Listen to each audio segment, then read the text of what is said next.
Pleased to be joined now by Senator Rand Paul from the state of Kentucky. He is in Nashville at the airport that I'll be flying out of here in a couple of days to head down to Florida, celebrating, at least for now, the victory over masks that has been given to us by a brave and courageous Florida District Court judge who applied the actual law. Senator Paul, what do you think of that opinion, and how pleased were you that it finally came out? You know, this is a great day for travelers, a great day for Americans, and a great day for those of us who believe that your liberties come from your Creator and they can't be taken away. The majority can't take them away. Unelected bureaucracies like the CDC can't take them away. And so we've been fighting this. I filed a lawsuit in Kentucky about a month ago on this. I fought this on the floor of the Senate. We finally had a victory in the Senate about a month ago. And finally, you're right, a brave justice or judge down in Florida actually ruled that, guess what, Congress never gave the CDC the power to do this. In addition to whether they have legal authority, there's no medical evidence that the mandates have reduced the incidence of the disease. This is the quote. This is a CDC issue. This should not have been a court issue. That was what Fauci said just a few days ago. Well, let me reword it and speak that we can all understand. He's saying he's concerned that your constitutional liberty will be considered when he puts forward mandates or edicts that are based on his opinion. So he doesn't want the courts involved, but the courts adjudicate the Constitution and your liberty. So when he says he doesn't want that, basically what he's telling you is that he wants it to be an authoritarian edict from an unelected person like him that is not reviewed or questioned by anybody in the public. Thinking about that statement, people should really give consideration to, do we really want to empower people like Fauci to have so much control over our lives when they have such utter disdain for the constitutional liberties we should be able to enjoy? Senator Paul, you obviously are running for re-election in the state of Kentucky right now. There are a lot of battles that are going to be taking place in both the House and the Senate, also a lot of governor's races. What does it mean from your perspective? And I've asked you this a couple of times, I think, but I believe it's significant for you to tell our audience.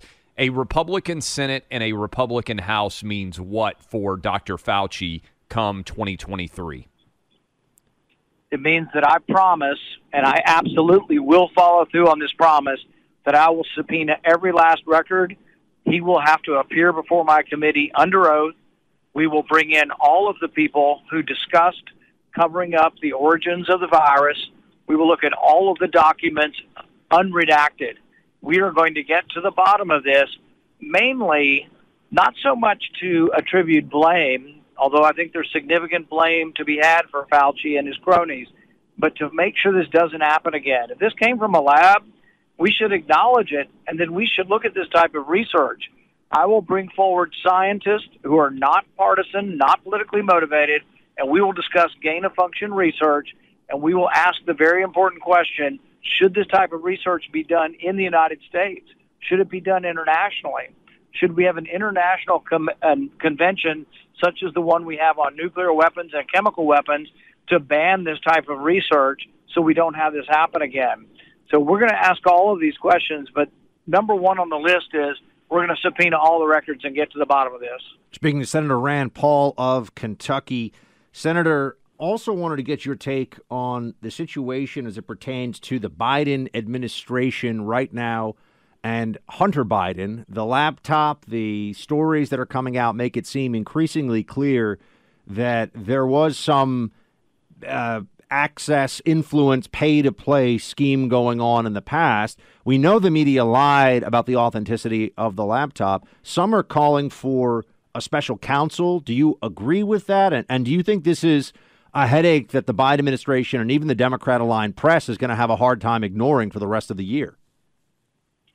You know, I fully expect there will be an indictment. I think Hunter Biden will be indicted, and I think that ultimately there are people in the Department of Justice who actually aren't political partisans. Now, we've gotten a bad sort of flavor in our mouths about, government entities such as the FBI or the Department of Justice with all the politicization and people using those agencies for their own purposes. And I think the top of the DOJ is tainted with politicism with Merrick Garland. But I have to believe that there are at least some mid-level people looking at this investigation who will prosecute him the same way that they went all after Manafort for similar sort of things, taxes and being a foreign agent, et cetera. I would think that without question there's enough evidence that he did every bit of what Manafort did or more. Senator Paul, first of all, that would win me a stake bet with Buck, and he's already nervous about you now coming down on the side, because I agree with you. I think there's enough evidence out there that he is going to be indicted. But I want to circle back around to your press conference here at the Nashville airport today. How concerned are you about the appeal to the 11th Circuit that the Biden administration Department of Justice has undertaken, and that while right now you can stand in an airport without wearing a mask and basically all over the country you can fly finally without needing a mask on an airplane, that it might be reinstituted before all is said and done? What do you anticipate going forward? Yeah, this needs to go all the way to the Supreme Court, and we need a final ruling so they don't do this to us again. Basically, the CDC has only power that Congress delegated to it. Congress never delegated a power to the CDC that said they could force everybody in the country to wear a mask when traveling. That power was never given to the CDC. That type of law would not pass Congress. I can tell you the Senate would not pass such a law. They would get almost no Republican support and not enough to get it out of the Senate. Same with the House. They might be able to pass it with a simple majority, but it was never done. The CDC does not have this power. And there's a parallel argument. The eviction moratorium, where the CDC said you didn't have to pay your rent, you didn't have to pay your car, you didn't have to pay your house mortgage, that was struck down by the court because the court said, we looked at the statute, and the statute doesn't give you the power to do that. So I think the same thing applies here, but I think it needs to be fought all the way to the Supreme Court. And we need to make sure that this so-called power the CDC has is adjudicated, and this is found to be something they do not possess that power. I am happy today, and I'm seeing a lot of happy faces out there. You know, when this was announced and United held up a sign at the end of a long flight the other night that the mask mandate had lifted, spontaneous applause. We do not like these mandates, and they medically have not saved any lives. The masks are not effective. And so it's not just a freedom argument. There's also a medical argument to be made that the randomized controlled studies, such as the one from Denmark, the Dan-mask study, showed no correlation with health. Speaking of Senator Rand Paul of Kentucky, Senator, do you think that we're going to have more and more people from within the medical community who are willing to speak out on that issue? Because one of the great frustrations for some of us, and Clay and I are in this category, who have seen just the inconsistency, hypocrisy, and absurdity of a lot of these mandates from the beginning, is that a lot of people with MD in their title are too scared to speak out, unwilling to speak out. Obviously, you've been speaking out, and you're a medical doctor. Are you seeing a wave of others come along? Because it feels like until people understand broadly that all of this was just harassment and failure and overreach, there's always this possibility that it could come back. The problem with public health and with university doctors in general is that people gravitate into these fields who are people who have a propensity to authoritarianism, to left-wing politics. So if you look at professors in general, like poli-sci professors or any kind of academic tradition, they're like 75, 80% or more Democrat.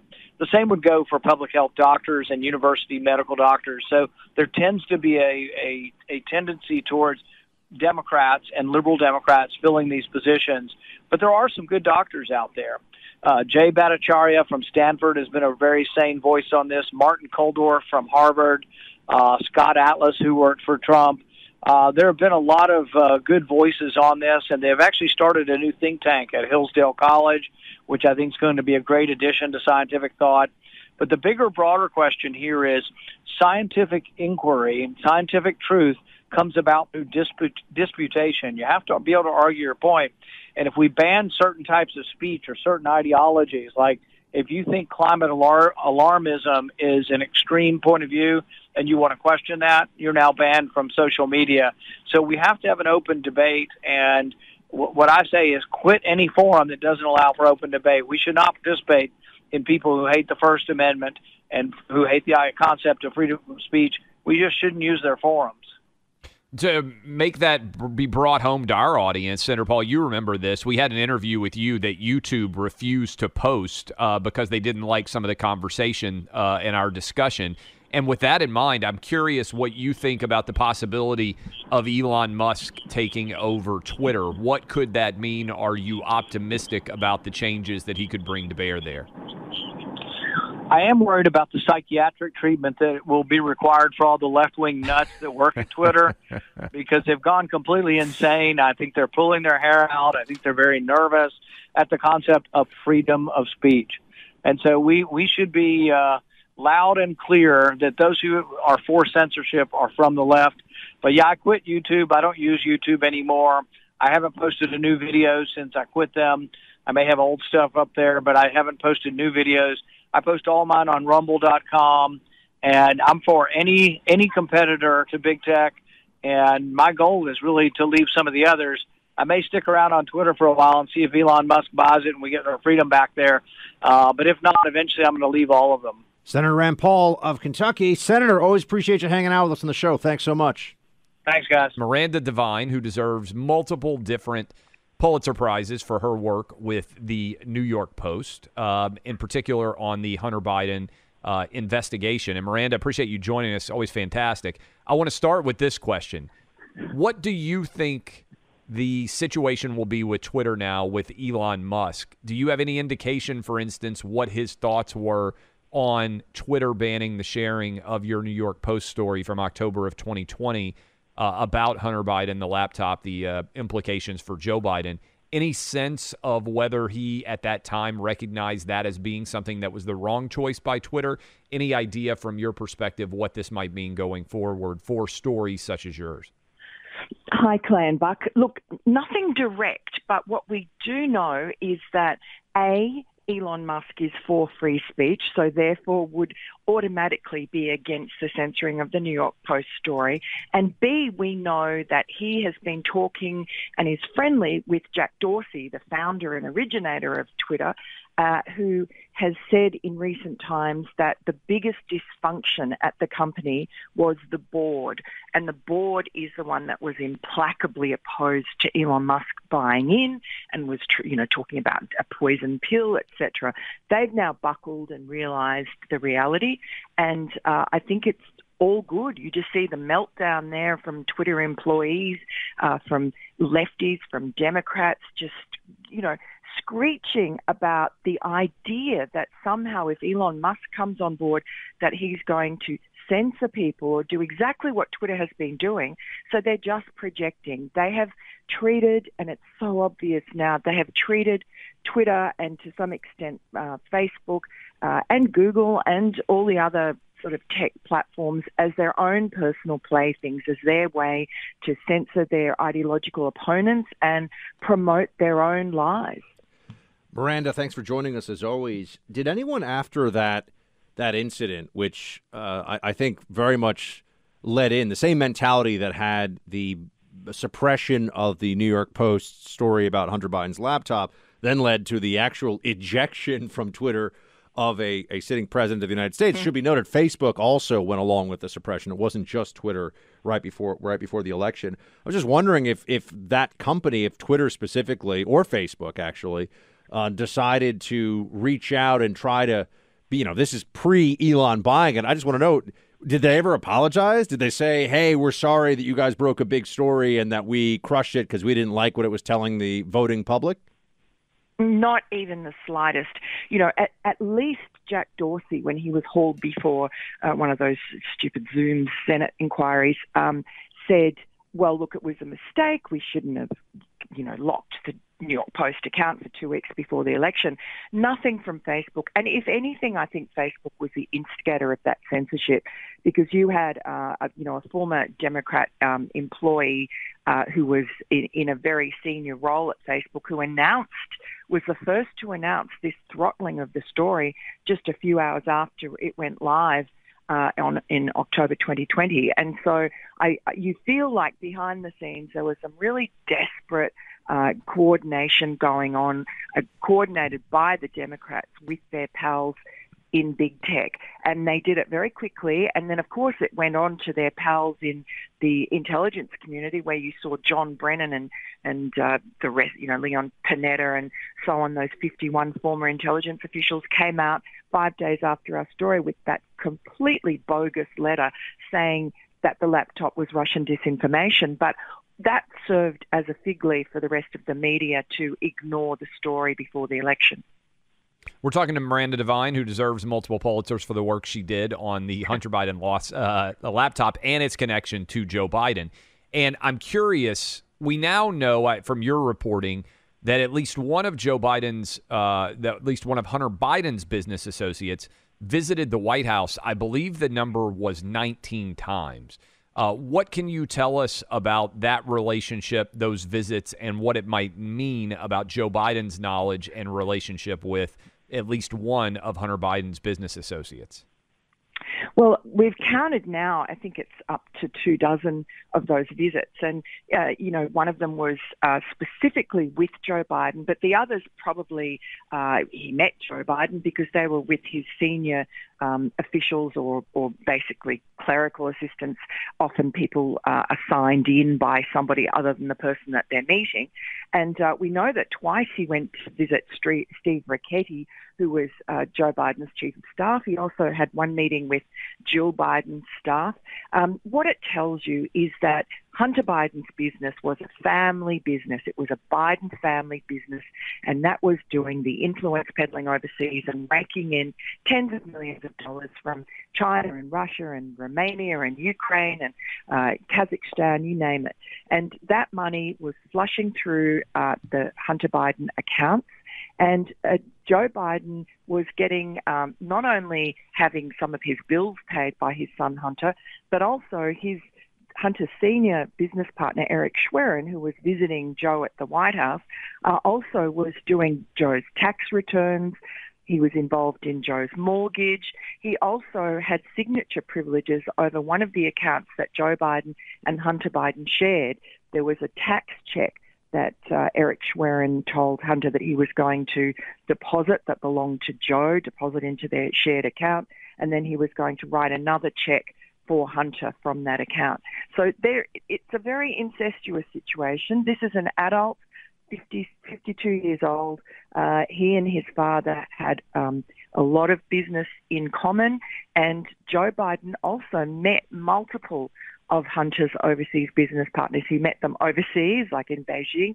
He also met them in Washington, invited them to his home at the Naval Observatory, the vice presidential residence, and he went to at least one, I believe, 2 dinners at Cafe Milano, which is a Georgetown institution. Speaking of Miranda Devine, author of Laptop from Hell, which Clay and I highly recommend to all of you listening. Miranda, we know there's this federal investigation of Hunter Biden underway by the U.S. Attorney in Delaware. Do we have some sense? I mean, I know there's a lot of secrecy and grand jury proceedings, things like that, aren't able to be readily reported on. But do we have some sense of what are they still looking for? I mean, one of the questions that I have going through all this is, we know there was a lot of money that was slushing around. We know that apparently Hunter Biden didn't declare some of it in terms of IRS and the laws around that. We know he didn't register as a foreign agent. What do we still? What do we think they're trying to find out, and what are you still trying to find out on the outside as a journalist? Well, you're right. I mean, this is not a static story. There's a lot going on as the grand jury continues its deliberations. You also have people's lips are starting to be loosened. Those people, there are a lot of people that knew what Hunter Biden was up to, how it was a family business, and how Joe was involved. So far, really only Tony Bobulinski, one of the former partners, has spoken, but there are many others who know a lot. And we know that some of them have already talked to the grand jury. They've testified there. We know that at least 2 of Hunter's former lovers, including his baby mama, London Roberts, have testified.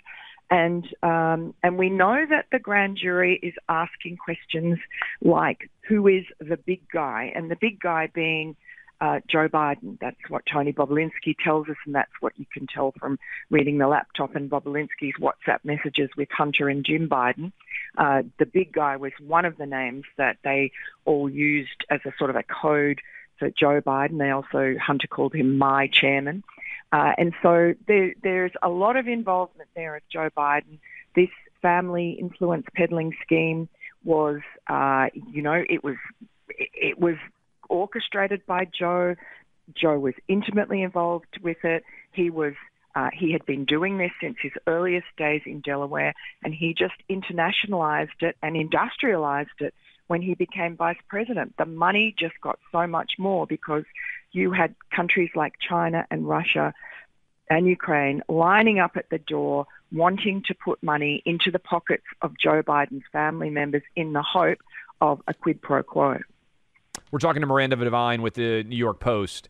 Time frame wise, do we have any sense, Miranda, based on this grand jury investigation? The reason why I raise it is, obviously, as we get close to the midterms, generally speaking, they try not to bring out October surprises. I would be surprised if they did something in September or October. So if they're going to bring charges in 2022, it would be either after the midterms, I would think, or it would be sometime a ways out, May or June. Do we have any sense if this grand jury is close to wrapping up, is close to making any decisions? It's been going on for a while now. Yeah, look, I think the best estimate would be May, June, even as early as later this month. They seem to have a lot of information. They don't need everything. They just need enough for indictments. And so I guess that will then rest on the desk of Merrick Garland, or probably more likely one of his deputies, perhaps Lisa Monaco. I think that it would be unwise of Merrick Garland to hold it up, because he's already been burned last year with that story about the Department of Justice sicking the FBI onto parents at school board meetings. So I would expect that he will just allow, the investigation to run its course and the chips fall where they may. Interesting that we've just had Joe Biden issue his first pardons quite early on in his presidency. So maybe he's just getting his pardon muscles limber before Hunter comes up. Clay loves hearing about the pardon muscle because love it. He knows that he's got a bet with a certain Mr. Buck Sexton on whether Hunter's actually going to face charges. But Miranda, great work as always, and people should go check out not only your latest at the New York Post, but also Laptop from Hell, the book. Thanks so much, Miranda. Thanks a lot, guys. We are joined now by Douglas Murray, associate editor of The Spectator and author of the new book, The War on the West. And Douglas, we've been talking a lot about potential impacts of Elon Musk buying Twitter, but I'm curious in your analysis, when did this war on the West really start? Is there a moment in time when you can point to it and say this was the pivot point? This is when this idea sort of became ascendant, that the West was more of a problem than it was something to be praised? Well, it's great to be with you. I think there have been a number of moments, but one of them is just the post-colonial period, the period since countries like Great Britain, where I was born myself, stopped having colonies and independence came to these countries. There started a movement of post-colonialism that in large part sort of saw itself as a rejection of the West. And there were people in the West who took part in that themselves, the 1960s generation, the 1968 generation. Then the 1970s, you start to get American academics playing around with these things we now call CRT and much more. And then it accelerates and accelerates. I say in my book, you can sometimes overemphasize what happens on campuses. But so I like to sort of say, well, what was happening in the wider culture as well? And think back 20 years ago or so when Michael Moore published his book, Stupid White Men, and has a chapter saying that if you look at any problem in world history, it's a white person that's behind it. This stuff starts to be normalized in the dialogue, starts to be normalized in the conversation. You have people starting slowly to begin slowly and then fast, pulling down all of the heroes of countries like ours. In Great Britain, Churchill turns from a national hero to a national demon. where his statue is unsafe to even have out in Parliament Square in Westminster because people assault it, because he's guilty of living in the 19th century and having had 19th century thoughts. And then in America, the war begins not just on white people in America, but specifically on every single hero of the American Republic, every one of the founding fathers. Then it speeds up and it speeds up, and it's not just the people on the South in the Civil War, but the people in the North. Suddenly, Abraham Lincoln, not a hero of American history, but a great villain. You have the whole founding date of America moved by the New York Times, by the paper of record, to 1619, so that everything in American history is seen in a negative, hostile light. So this country of America, the greatest experiment on earth, is not a story of triumph that you want to aspire to, but a story of racism, slavery, and just embarrassment and shame. That has been growing for decades, and in the last couple of years, it's just gone on heat, and it's smashed through every single thing in the culture. Douglas, it's Buck. You know, one of the things that you point out in the book I think is so interesting is there are these very rapidly evolving and obviously very hypocritical standards that they'll use for people in the past being judged by the leftist ideology of the moment, but they don't do this to leftists in the past. You point out that Marx, Karl Marx, whose work is full of racial slurs and anti-Semitism, he gets a pass. I mean, the repression and virulent anti-gay actions of even someone like a Che Guevara, they don't deal with that. So it feels like they just weaponize this new ideology or the fad of the political fad of the moment against certain people in the past. And to what end? I mean, what are they trying to do? What are they trying to achieve with all this?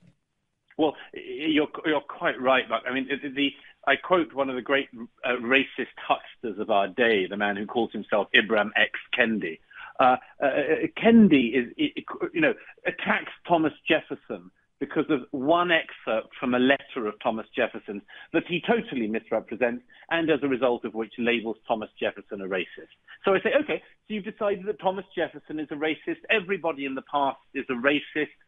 Well, why don't you say this about Karl Marx? And since my book has come out, or it's out today, there have been excerpts in recent weeks, including this point about Karl Marx. I've had loads of Marxists come out of the woodwork and say, well, Karl Marx was a man of his time. Like Thomas Jefferson. Then they say things like, we don't look to Marx for his amazing views on race. We actually look to Marx solely for his economic theories. You think, whereas, of course, everybody in modern America could only admire Thomas Jefferson only because of his attitudes on race. Of course not. We admire Thomas Jefferson and the founding fathers because they founded America. So these people keep demonstrating the fact that they've rigged a game. They've rigged a game which is anti-Western, anti-white, anti-American in particular. And you ask why they do it. I'll tell you why they do it. They talk of this as if it was about justice. It isn't about justice. It's about revenge. It's revenge. The whole thing is revenge on America, revenge on white people, revenge on the West.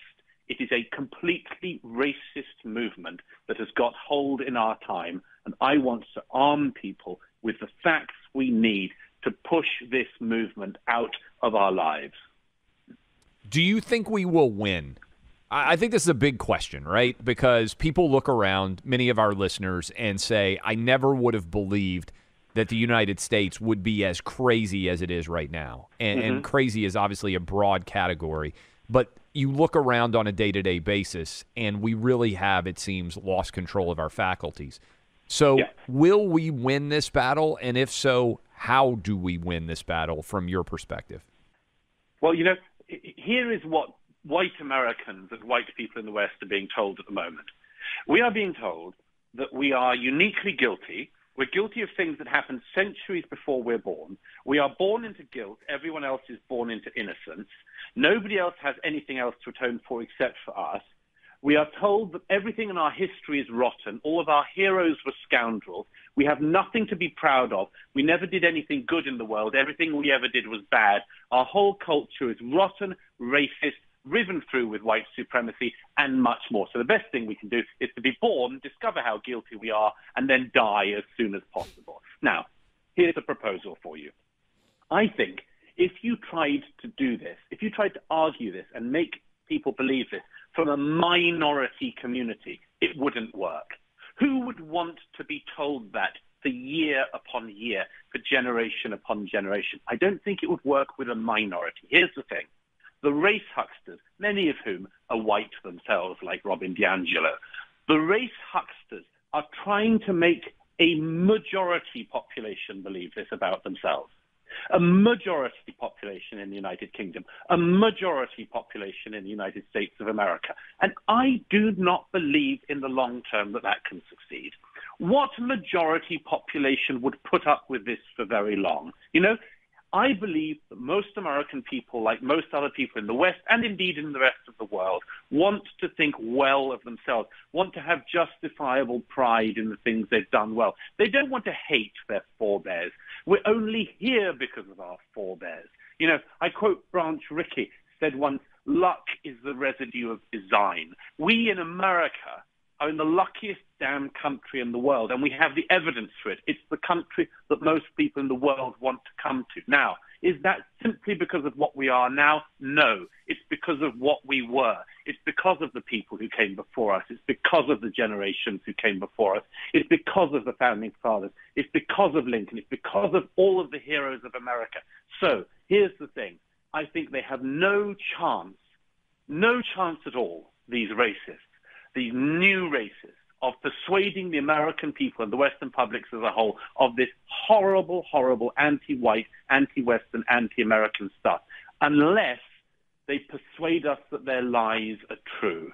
And my self-appointed task, among other things in the war on the West, is to show people, to give people the ammunition to fight back against these people. Every parent in America knows what it's like when their child comes home and has imbibed this racist pap from the classroom, all of this stuff. They know what it's like.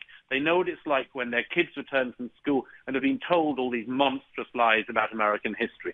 We need to be armed to respond to this. And I believe that if we are, there's no way that the new race hucksters can win. War on the West. That is the book by Douglas Murray. Douglas, great to have you with us. Thanks so much. It's a great pleasure. We have Senator Rick Scott with us now of the great state of Florida. Senator Scott, thanks for calling in. It's great to be with you guys today. I just had a great trip to Europe last week to talk to our troops and talk to refugees and talk to elected leaders about what's going on in Ukraine. Yeah, we saw, Senator, you were in Poland, Lithuania. You were at Ramstein Air Force Base in Germany. What does everyone listening need to know about the situation right now in Ukraine? What were your most important takeaways for the region and what matters most to us here at home? Well, number one, at Ramstein, what you learned, our NATO leaders are really focused, and our U.S. military leaders are really focused on, making sure we can defend our NATO allies. Number two, that we can get all the lethal aid we can to Ukraine that our elected leaders will allow them to do. And they're working hard to get it done as quickly as possible. That's one. Number two, you really have to appreciate what the Poles have done. They don't have refugees camps, and they have millions of refugees there. So what they've done is Poles all across the country have, one, invited them into their house. Number two, is the Polish government has said, if you're here and you stay here, you can go on our safety net programs immediately. And then number three is they're worried about Russia. They know that Russians are a murderous thug. And, our troops in Lithuania are really close to the border. The Lithuanian government is committed to NATO and defending their freedom, but they know they need the United States and NATO allies. Poland's in the same position. So the people appreciate America. They cherish our freedoms, and they really cherish our military. Senator, appreciate you joining us. We were just talking about, and I'm sure you've been paying some attention to it, the idea of Joe Biden canceling up to $1.7 trillion in student loan debt. I know you guys are basically in session now until the end of May, and one of our big discussion points has been, as bad as things are going for Democrats, are they going to try some political Hail Marys? This feels like one. What are you seeing on in the Senate right now, and what do you expect from the Biden administration and their allies? Well, every week we go home. We generally come up on Mondays, start voting at 5:30, and leave on Thursdays sometime in the afternoon. Every day we go home and nothing happens. It's a good day for American families because there's nothing good happening up here. If you want to deal with the student loan debt, here's what you need to do. Do what I did in Florida. Stop raising tuition. We have I think the lowest tuition now in our university system in the country.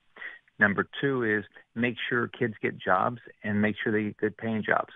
So what I did is I set up a program where universities competed for who had the lowest price per degree, who had the most job creation, whose alumni got paid the most money. That's what we ought to be focused on instead of just saying, oh, I'm going to just throw all this money at your school, whatever happens, oh, gosh, I'm sure maybe it'll be good. And let's make sure we got to be fair.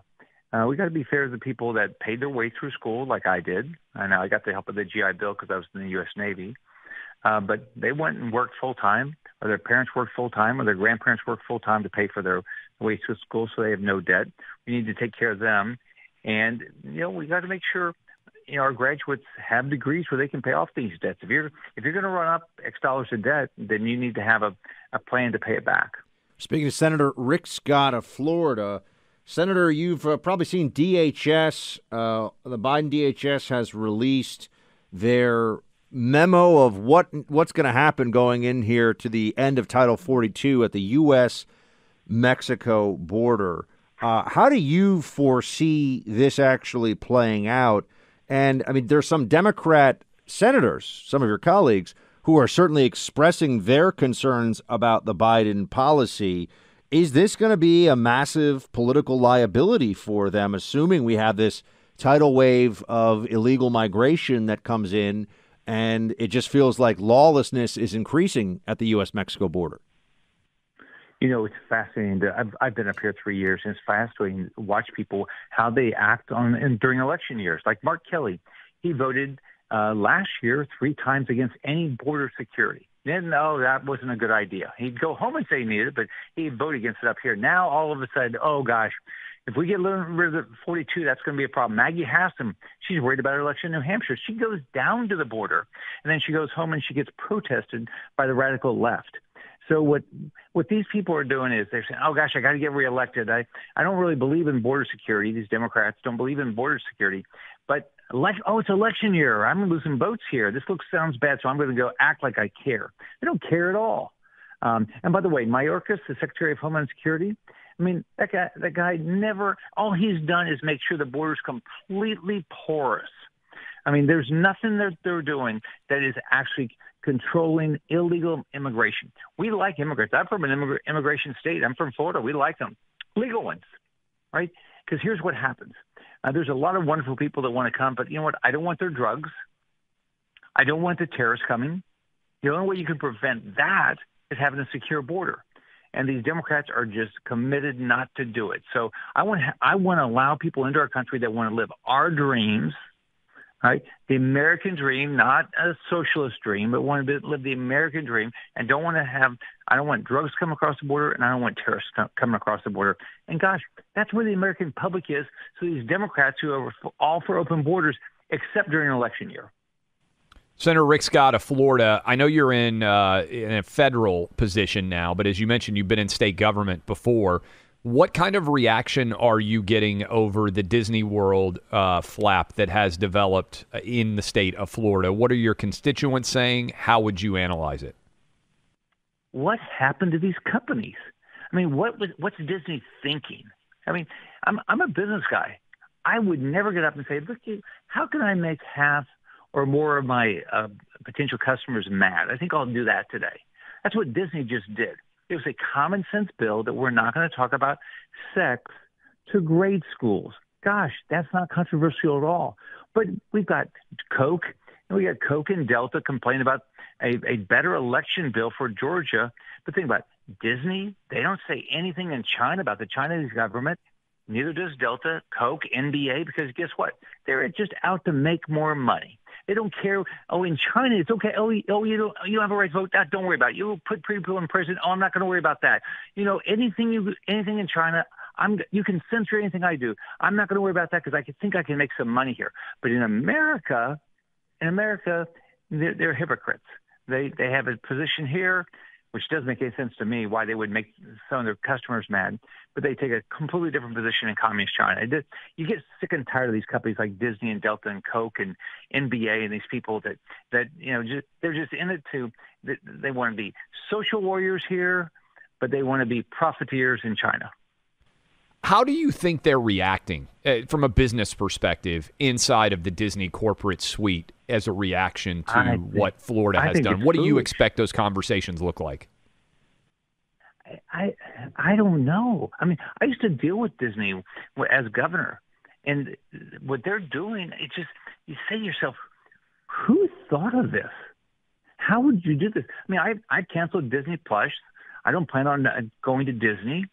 I think there's a lot of people like me out there. They're saying, look, I'm not going to have some woke company, right, tell me how I need to think about something that I think is pretty common sense. Like, I don't want my kids, in my case, my grandkids, being taught about sex by somebody in their school. That's just not doesn't make any sense. So I think people are fed up with them. But you know what will happen is when their profit margins go down, right? They're going to say, that was not very smart. And I think that's what's going to happen to these companies. Senator Rick Scott with us now from Florida. Senator, was it the right move? Is it the right move to get rid of the special status that Disney has with the Reedy Creek Improvement District? Well, I think what you have to do is you have to go back and you have to say, if somebody has a special deal, why do they have them? And I think you should always be doing it. I think when I first went in as governor, there was a lot of taxing districts, and we did a review of them to make sure that it was good for the state. And so I think you always have to look at them. And I think Disney put a target on itself. It has this special taxing district, and then it wants to be a woke corporation. I think, well, how foolish on your part. What are the ramifications? I mean, because you were the governor of Florida, what will the ramifications be of the change in status for Disney? Not just for the company, but is there for state revenues, et cetera? I've been trying to understand exactly. I guess they have a significant amount of debt on that special taxing district. Who's going to pay for that? Is it going to increase taxes anywhere? And who's going to provide the services that Disney provides? So I think it's something we all have to really understand. But look, no one should get a special deal. We all, we all should be treated the same by government. So I think we have to look at it, but let's don't hurt ourselves.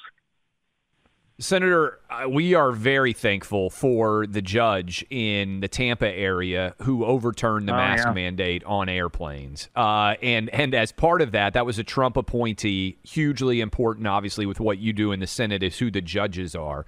That's important. I'd like for you to explain why as we get ready for 2022. But also, would you agree with the idea that Florida has now become the centrality location for the entire Republican Party as we roll into 2022, which is a big move because, as you well know, Florida had long been considered a toss-up state, and now it feels almost like a Republican-based state. Well, there's been a big change. When I got elected governor back in 2010, there were almost 500,000 more registered Democrats than Republicans. And so what you've seen is good Republican policies. People flock there. And, they changed their votes from Democrat to Republican, their registration, because they want to vote in our primaries. But on top of that, people move because they want lower taxes and less government. They want to have more freedom, and that's what Florida stands for. So we have to keep fighting for that stuff every day. But yeah, I think Florida's doing a great job. I mean, I was very focused on making sure it's a place where, one, you can get a great job. Two, you can get a great education. When I finished, we had the second lowest tuition of universities, and we were number one according to the U.S. News Report of higher education, and we're at a 47-year low in our crime rate. Those things matter to people, and when they see that it's good government, guess what? They'll change their registration. They'll vote for us because they vote for good policy. They move for good policy. I mean, I moved to Florida from the Midwest. One, I don't like cold weather, and I don't want to pay ridiculous taxes. There we go. Compelling pitch. Senator Rick Scott of Florida. Senator, thanks so much for joining us today. Always good to talk to you. Have a great day. Move to Florida. I mean, hey, that's what these everybody's pitching you, Buck. I mean, it's not a bad idea. As you know, the Senate is critical. We're looking really good in the House, but we've got to pick up some Senate seats, my friends, to really box in these leftist loons, shut down the progressive agenda, and get ready for a big presidential win in 2024, right? Step by step. That's how we got to do it. Pennsylvania, the keystone state, you could say, a keystone in that process, Clay. If that maybe. What a wordsmith you are. Kind of work, yeah. We've got Dr. Oz with us now. He is running for Republican Senate seat in the great state of Pennsylvania. He's in the primary right now. Dr. Oz, thanks for coming to hang out. We appreciate it. You're welcome, Clay and Buck.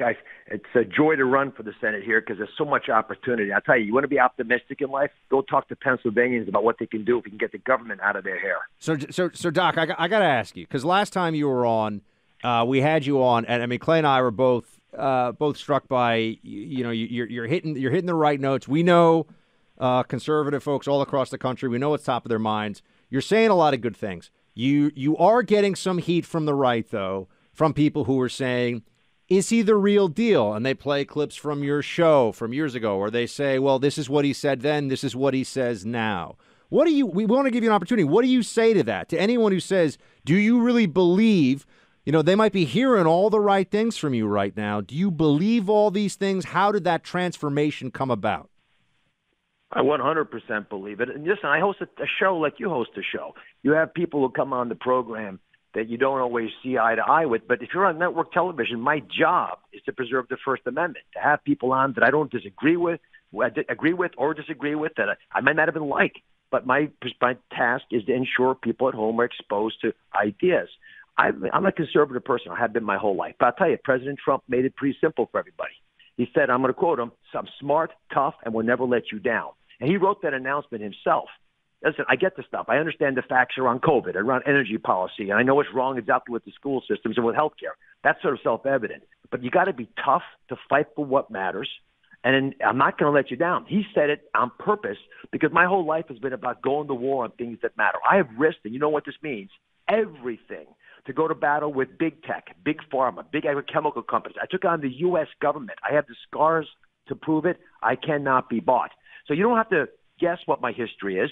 See where those battles took place. See how much they tried to cancel me. When I came out in the beginning of COVID, because my show's in 100 countries, and people were calling me from other countries saying, hey, you should try, this or that. And I would share those ideas. When the woke media didn't like it and would hammer me, I remember I went on Sean Hannity's show and talked about the fact that no one was closing their schools in other countries. We shouldn't close our schools. It doesn't make sense to use your kids as a shield, medically speaking.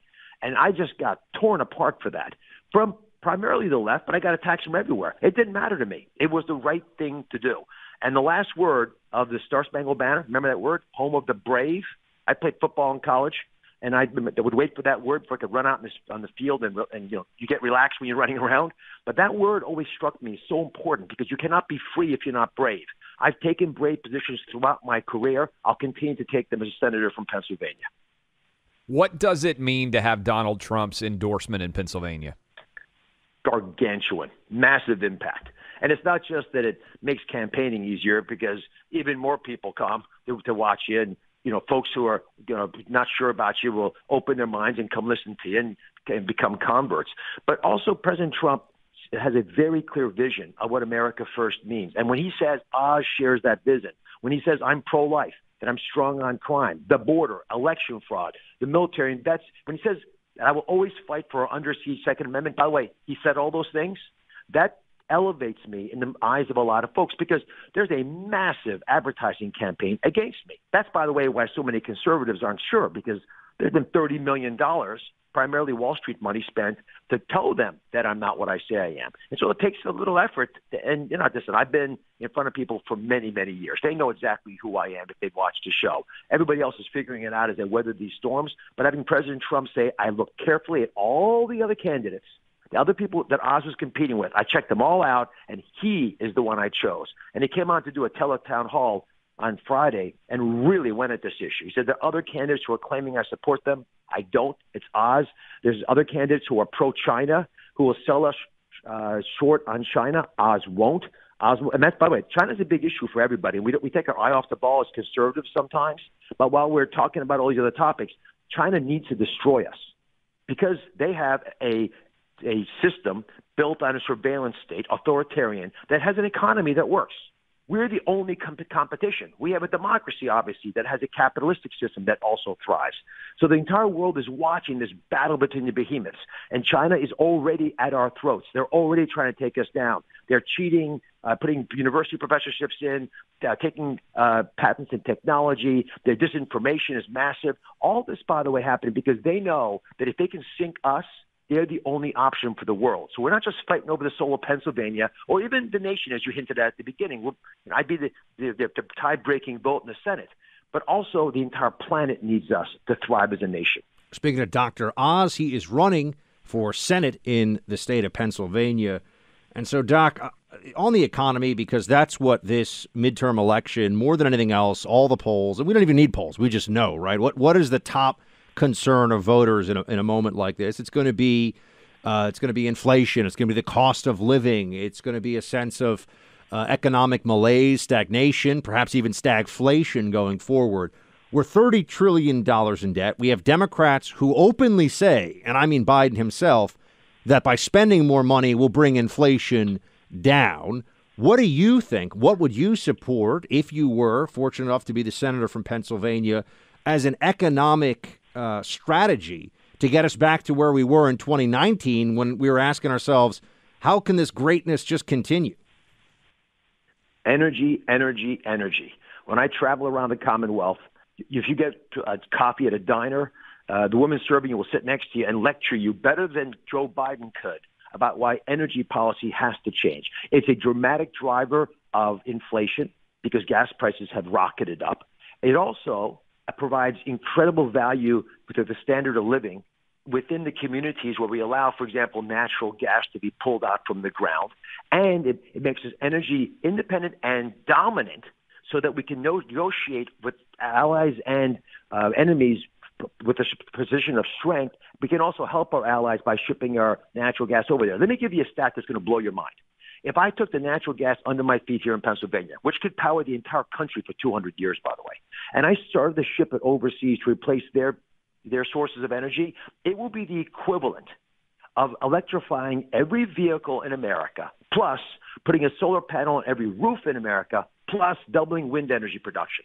So if you really like the environment, if you're a sportsman, if you treasure this planet, you should be rooting for natural gas. The question is, why doesn't Joe Biden do anything to encourage energy production? Why is he still forbidden licensing of federal lands, which is our land? It's all of ours. That's 1/3 of all energy sources are under federal lands. Why is it that he won't give confidence to energy producers, that he's not going to let middle-level unelected bureaucrats pass regulations to sink massive pipeline opportunities? Why is it that New England still imports natural gas from South America instead of getting it from Pennsylvania? Because we are blocked from shipping it there. These make no sense. To dramatically drop inflation if we do this, but you also help the country. Why the Democrats don't get this is simple, because they believe in the false narrative of the Green New Deal, which I'll speak as a scientist, is impossible. It will not work in the timeline outlined. We've got to open our eyes and do what's right from a scientific perspective, but also the humanitarian thing for our people and for the rest of the planet. Dr. Oz, you obviously, we just talked with Rand Paul in the previous hour of the program, and he has been an absolute fighter on taking on Dr. Fauci, on a lot of the misguided issues surrounding COVID. The more doctors that can speak out, as you said, you spoke out on Sean Hannity's show about lockdowns and kids not being in school and everything else. One of the things that Buck and I care about the most, and certainly a lot of our listeners do in Pennsylvania as well, is needing people to be steadfast, not the Mitt Romneys of the world, when it comes to not requiring masks on airplanes, not putting masks on kids, all of those things. Can you 100% tell us, hey, I will have your back and the back of the people in Pennsylvania and also the nation when it comes to never allowing any lockdowns to ever occur again?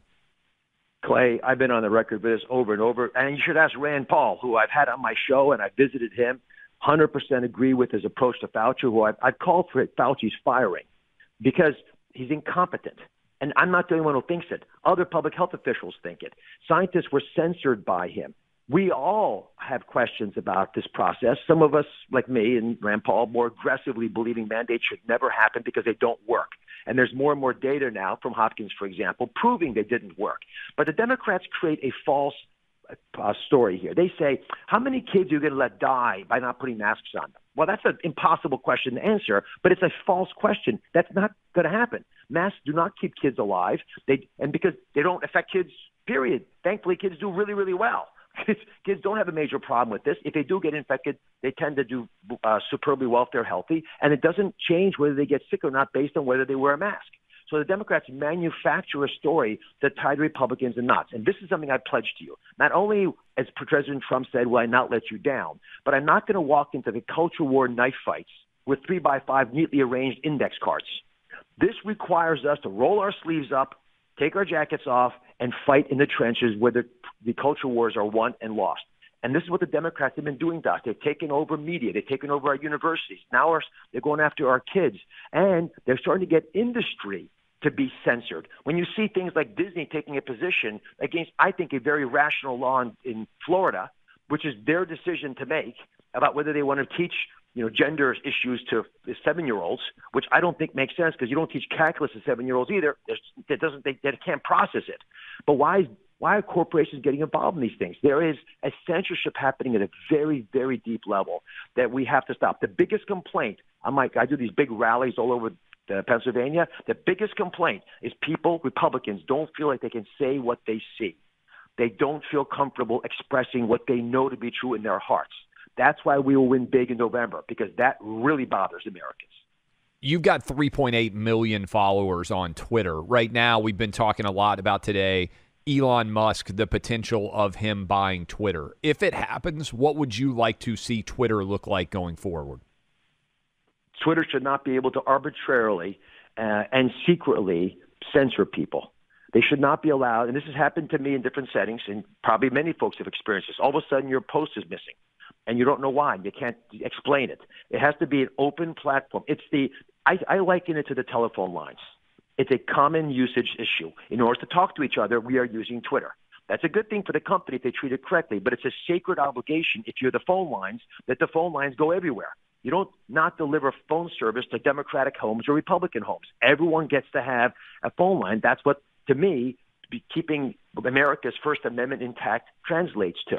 And so I will fight with every ounce of energy I have to deal with the censorship that's happening in social media and encourage all these companies to not specifically come after bold, loud Republican voices, because that's exactly who I'm going to be in Washington, and I don't want to get censored any more than you do. Dr. Oz, he's running for Senate in Pennsylvania. Doc, thanks for being with us. Appreciate you, sir. God bless you both. Take care. As promised, we now have David McCormick with us now. He is running for Senate. He's in a GOP primary right now in the state of Pennsylvania. David, thanks for joining us again. Great to talk to you. Hey, great to be with you guys. So if I could get you, I'm just curious, if I could get you in a room, I would usually just say with Biden, but let's say Biden and his top advisors, who some people think are actually making a lot of the decisions anyway, on how they could start, what are they doing wrong, and how could they turn the economy around? What would you tell them? Yeah. Well, listen, I think the Biden policies for the economy have been an absolute disaster. And we see it in a 40-year high in inflation. We see it in all sorts of challenges in our supply chain. And there are these three things. And listen, I know something about this because I'm a guy who's run two companies and created, worked in a company and led a company that created 600 jobs in Pittsburgh. And so I know what it takes to create jobs. And there's three things. First, the spending that's happening right now is unprecedented. The last 15 months, now, in the last 2 decades, both Republicans and Democrats haven't exercised the kind of fiscal constraint they should. But what Biden's done in 15 months and the Democrats have done is incredible, and that's a main driver of the inflation. That's one. Two, we have to unlock our energy industry. The energy industry in Pennsylvania and the country is a huge driver of economic growth. It's a huge driver of our security abroad. And by unlocking that energy sector, that's a big driver of our economy. And the fact that we've restricted our energy sector is a big driver of inflation because it's driven up fuel prices. And the third thing we need to do is continue the America First pro-growth economic policies that make permanent the tax cuts, and the deregulation. Because a big driver of the economy is job creation that happens in small businesses and large, but small businesses in particular. And the regulations that the Biden administration put in place in energy and elsewhere have really made it difficult for businesses to grow. Those three things would make a huge difference in turning around our economy. And the problem they have is they've got the wrong kind of leadership in these key positions, including the president, but also Treasury and Fed and so forth. And they've got people that are aligned with this extreme ideology, which is taking our country and our economy in the wrong direction. Yesterday, Senator Schumer said the best way to combat inflation was with tax increases. You know business well. Your response to that argument would be what? Yeah, it's literally madness. The key to getting inflation in check, but the key to a vibrant economy is a combination of two things at the same time. The most important thing is to grow the economy, to have policies, pro-growth economic policies, which are lower taxes and deregulation that unlocks our economy and grows. When we grow, the pie gets bigger and we have more opportunity for everybody. The second thing is fiscal constraint. And so rather than raising taxes to pay for more government spending, we need to reduce government spending. And as I said, the Biden administration has been a huge driver of an increase in government spending. So it's like opposite day. We should do exactly the opposite of the things that Chuck Schumer's saying and that Joe Biden is doing. Speaking of David McCormick, he's running for Senate from the great state of Pennsylvania. David, why do you want to be a senator? I mean, you're a guy who ran one of the biggest hedge funds in the world. You were a West Point graduate. You served, I believe, as an Army Ranger. What pushed you into this now? What do you want to accomplish if you actually get the job? Well, a couple things. First, I mean, I've been blessed. I've been blessed by everything Pennsylvania and America has to offer. So I grew up in Bloomsburg. You know, my folks had a family farm. My mom and dad were teachers. My dad worked at the college. And, you know, I baled hay and trimmed Christmas trees and played sports like most rural Pennsylvania kids. And I got into West Point. And then from West Point, I went to the 82nd Airborne Division and I went to the First Gulf War. And then I came back to Pennsylvania after grad school, and I went to Pittsburgh. And I ran a company there that created 600 jobs. I didn't start the company, but I helped to grow it. And it was a huge part of the renewal of Pittsburgh. And then I went on to serve at the highest levels of the government, working in the National Security Council in the Bush administration, and then went on to run one of the greatest investment firms in the world. So I have received everything this great country has to offer. And during that whole time, I've been deeply connected to Pennsylvania. I've lived in Pennsylvania more than half my life. I've only left twice in both cases to serve our country. And I have a family farm there that's been at the core of my family since I was a kid. And so I want to run for this office to fight to make sure that American dream I've lived is available for my kids and all the kids in Pennsylvania and America. And that's what the founders had. Uh-oh. Did we lose them? And then they'd serve serve in public. They had no idea of career politicians. And so I'm an outsider that's running to be able to go make a difference on behalf of Pennsylvanians. You didn't get the Donald Trump endorsement. I know you either hoped to get it or that he would sit out of the election. What impact do you think Donald Trump will have in who the selected nominee is for Republicans in Pennsylvania? Well, listen, Donald Trump is very popular in Pennsylvania, and he's popular because his America First agenda made a difference for millions of people that have been forgotten in Pennsylvania and across America. So his popularity is well earned, and I appreciate it and respect it. But Mehmet Oz isn't popular, and the reason he's not popular and the reason he's not growing in the polls, despite the endorsement, is that his positions over 20 years as a media personality on everything from the Second Amendment to pro-choice to his support for a ban on fracking to his support for Obamacare to his show which he had, which was very supportive of transgender transitions for kids. Those positions are completely out of line and out of whack with Pennsylvania Republicans and conservatives. And so I don't think his endorsement will be enough to convince Pennsylvanians that Mehmet Oz is going to go to Washington and represent their values. And so as I'm running in this campaign, I'm running first and foremost a campaign about the future of Pennsylvania and America and how my experiences and my conservative values line up best with Pennsylvania and the ability to make a difference. But I'm also trying to draw the contrast with Mehmet Oz in this campaign because I think the stakes are so high. And that's what politics are about. It's really about choices. And so I'm trying to make those choices stark and clear for our voters. In what ways would you say, David, if someone just posed the very basic question to you, are you a conservative, and maybe throw in why, how would you answer that? Because that's obviously become a big point of contention in your primary. Yeah, I think I'm a conservative, and I've demonstrated that I'm a conservative because my entire life I've put a huge premium on the exceptionalism of America. I put America first. Put America first in my service. I've defended and fought for our basic rights of individual freedom. I've been a leader in free enterprise. I recognize the role that the government can play in screwing up businesses. I've been someone who has been a social conservative all my life. Faith has played a big role in my life, and it's played a big role in my wife's life, who is a Coptic Christian who immigrated to this great country so she could have religious freedom. So in all the ways that are genuine and authentic and line up with Pennsylvania voters, I'm a conservative. And again, in contrast, I don't think Mehmet Oz is, which is important because the goal here is not to win this seat for me or anybody else, in my opinion. The goal is to win this seat and then go to Washington and fight for great conservative principles and values and to push back on the extreme direction that the left is taking us, both the weak policies, but also the wokeness that we see in our institutions. You've got a real strong connection, obviously, in your career to business. What in the world do you think Walt Disney, the corporation, is thinking with stepping into so many issues of a woke nature like they are? We were just talking with Senator Rick Scott of Florida, and I'm sure you've been in a lot of boardrooms in your career.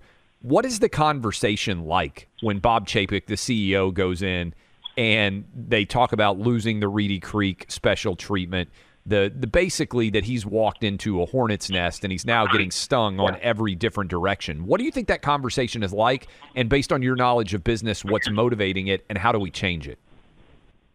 Well, I think it's emblematic of a trend. And, I've been in business. I've been a CEO for 10 or 12 years, and I've been in business for 25. And it's become a dramatically different business environment over the last 4 or 5 years. And the thing I'd point you to is about 24 months ago or so, there was a statement made by the Business Roundtable, which is a bunch of the most important CEOs in the country, 25, 30 CEOs. And it essentially talked about stakeholder capitalism. And it made the case that CEOs need to take on a much broader set of responsibilities in society beyond just taking care of their employees and their shareholders. And I think it was a really dangerous statement because it essentially opened up this idea that CEOs are going to start to opine and be participants in promoting a whole set of social issues or political issues, which inevitably take them further and further away from the primary focus on creating value for shareholders and customers and their employees. And I think what's happening at Disney is just an example of that, where that agenda has hijacked smart, basic thinking, where the CEOs are feeling like they need to get themselves into the middle of these discussions around public policy, and opposing, in essence, what the Florida legislature and the Florida governor did. I think it's a very bad trend, and I think that it's not in business alone. It's in our schools, it's in our military. And so when I say I'm running to fight back on the wokeness and the weakness, I'm someone who's been successful as a CEO. I've been in the boardrooms, as you say, and I've seen that trend take off in a dangerous way over the past couple of years. And it's something that we have to stand up and fight against. It's something we have to have real conversations about, and even cancel culture makes it hard to push back on these things the way we should. And I think we're hitting a point here where everybody sees the wokeism has gone over the cliff, And everybody I talk to across Pennsylvania, when I go to these diners or fire halls or police stations or VFWs, and I ask them and we talk about what's going on, they point to this.